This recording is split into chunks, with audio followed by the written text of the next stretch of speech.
Hey everyone, welcome back. If you're an Etsy shopper, you know that leaving reviews can make a huge difference for sellers and future buyers. In this video, we'll walk through how to leave a review on Etsy in 2025, step by step. It's super straightforward, and I'll make sure you get it right the first time.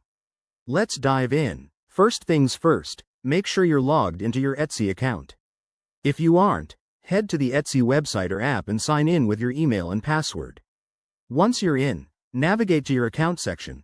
Look for the You tab or profile icon in the top right corner. Next, find your purchase history. Click on Purchases and Reviews or something similar. Etsy might have updated their interface by 2025, but it's usually under Account, then Orders. Here, you'll see a list of your past orders. Scroll through until you find the item you want to review. Now, for the fun part, select the item and look for the Leave a Review button. It could be right on the order page or next to the product listing. Click it, and you'll be taken to a form where you can rate the item from 1 to 5 stars.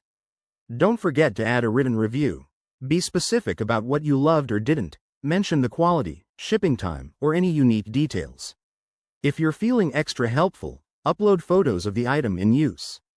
Etsy's 2025 updates might include new features like video reviews, so keep an eye out for that option. Once you're done, hit Submit, and you're all set. A quick tip: always be honest and constructive in your reviews. It helps sellers improve and guides other shoppers. And remember, reviews can only be left after your order is delivered and the review period is open, usually within a certain number of days. There you have it. Leaving a review on Etsy is easy and impactful.